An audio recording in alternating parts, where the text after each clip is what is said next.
మనుగడ కోసం ఉనికి కోసం కాంగ్రెస్ పార్టీ మీద దాడి చేస్తున్నారు.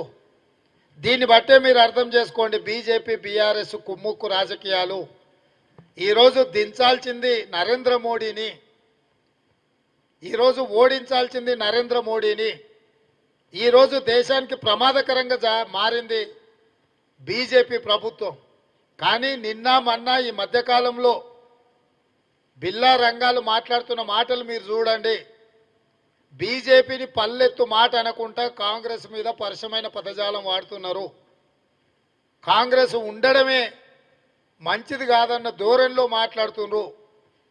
నేను అడుగుతున్న బిల్లా రంగాలను, ఈ దేశంలో కాంగ్రెస్ పార్టీ ప్రభుత్వాన్ని ఏర్పాటు చేయకపోతే ఎవరు అధికారంలోకి వస్తారు? నరేంద్ర మోడీనే కదా.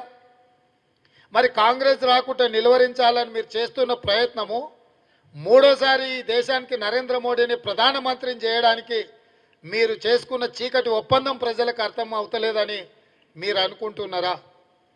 కాబట్టి ఈరోజు బీఆర్ఎస్కు ఓటు వేస్తే మూసీలో వేసినట్టే.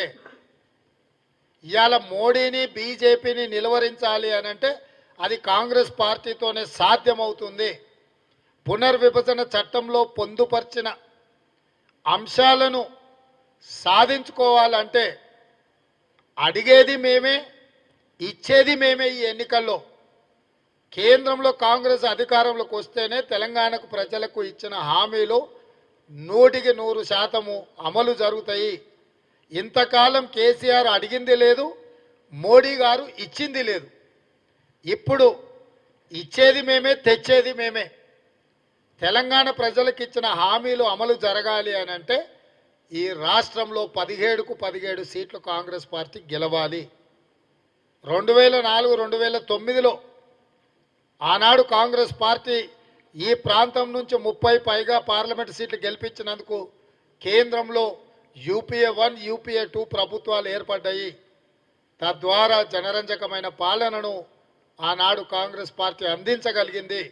ఈరోజు కూడా తిరిగి కేంద్రంలో కాంగ్రెస్ ఇండియా కూటమి ప్రభుత్వాన్ని ఏర్పాటు చేయాలి అంటే తెలంగాణలో ఉన్న సీట్లన్నీ కాంగ్రెస్ పార్టీ గెలవాలి.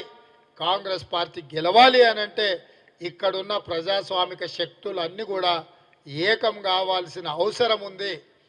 కేసీ గారు మౌనంగా ఇంట్లో పడుకున్నాడని కాదు, చీకట్లో మోడీ గారితో చేస్తున్న చర్చలు ఈరోజు బిల్లా రంగాలు మాట్లాడుతున్న మాటల్ని తెలంగాణ సమాజం గమనించి కాంగ్రెస్కు అండగా నిలబడాలి అని ఈ మొత్తం కార్యక్రమాలలో కాంగ్రెస్ శ్రేణులన్నీ కదలాలని ఎన్నికల సన్నాహక సమావేశాలకు సంబంధించి ఫిబ్రవరి 2 తారీఖు నాడు సాయంత్రం ఇంద్రవల్లిలో మొట్టమొదటి కార్యక్రమాన్ని ఆదిలాబాద్ జిల్లా నుంచి చేపడుతున్నాము. ఆనాడు పిసిసి అధ్యక్షుడిగా బాధ్యతలు తీసుకున్న తర్వాత కాంగ్రెస్ పార్టీ మొట్టమొదటి కార్యక్రమాన్ని ఇంద్రవల్లి నుంచే మొదలుపెట్టినాం. అక్కడి నుంచే కాంగ్రెస్ పార్టీ విజయ పరంపర మొదలైంది.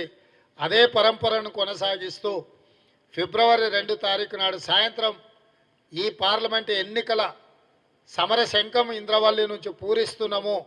మీరందరూ మీడియా మిత్రులు ఏ విధంగా అయితే గతంలో సహకరించినరో భవిష్యత్తులో కూడా మీ వైపు నుంచి అదే రకమైన సహకారం ఉండాలి.